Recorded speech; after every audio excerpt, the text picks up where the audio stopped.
வணக்கம். இன்றைக்கி warm up shoulder, கை, இடுப்பு, முழங்காலுக்காக தான் பார்க்க போகிறோம்.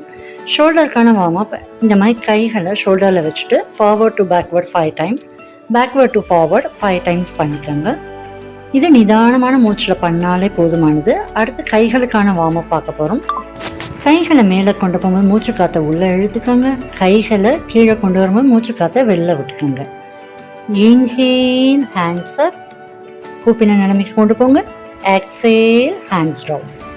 ஸோ இதை 5 டைம்ஸ் பண்ணிக்கோங்க. இந்த மாதிரி கைகளை மேலே தூக்கி கொண்டு போயிட்டு கைகளை கீழே கொண்டு வரும். இது பழக்கமானவொன்னே கண்கள் மூடிட்டு நீங்கள் பண்ணும்போது இன்னும் உங்களுக்கு ஃபோக்கஸ் லெவல் ஜாஸ்தியாகும், கான்சன்ட்ரேஷன் நல்லா இம்ப்ரூவ் ஆகும். அடுத்து பார்க்கக்கூடிய நிலை, கைகளை ஷோல்டர் லெவலுக்கு வச்சுக்கிறீங்க. ஷோல்டர் லெவலில் இருக்கும்போது நம்ம மூச்சு நிலைமை இன்ஹேல் நிலைமையில் இருந்துட்டு முன்னாடி கைகளை கொண்டு வரும்போது எக்ஸேல் முன்னாடி கொண்டு வரணும்.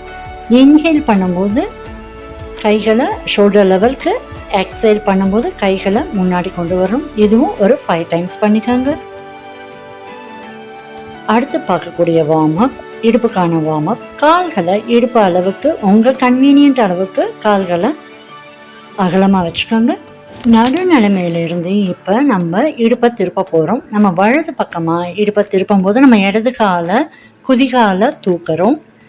நடுநிலைமைக்கு வந்துட்டோம். இப்போ இடது பக்கமாக நீங்கள் திரும்பும்போது வலது காலோட குதிகாலை தூக்கி இந்த மாதிரி திரும்பினீங்கன்னா கொஞ்சம் வசதியாக இருக்கும். நடுநிலைமைக்கு வந்துடும்.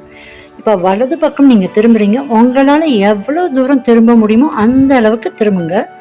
உங்களுடைய கன்வீனியண்ட்டான நிலைமையில தான் நீங்கள் திரும்பணும். இடது பக்கம் திரும்பும்போது உங்கள் வலது காலோடைய குதிக்காலை மட்டும் லைட்டாக இந்த மாதிரி தூக்கிக்கிறீங்க. கொஞ்சம் உங்களுக்கு திரும்புறதுக்கு வசதியாகவும் இருக்கும், உங்களுக்கு நல்லா ஃப்ளெக்சிபிளாகவும் இருக்கும். ஸோ இது இடுப்புக்கான வார்ம் அப். இதையும் ஒரு 5 டைம்ஸ் பண்ணிக்கோங்க. அடுத்த முழங்களுக்கான வார்ம் அப் பண்ண போகிறோம். சாதாரண நிலைமை, சாதாரண மூச்சு காத்தோடைய நிலுங்க. இப்போ முட்டியில் கை வச்சுட்டு மெதுவாக முன்னாடி தள்ளுறோம் முட்டியை. அதுக்கப்புறமா ஸ்ட்ரைட் பண்ணிக்கணும்.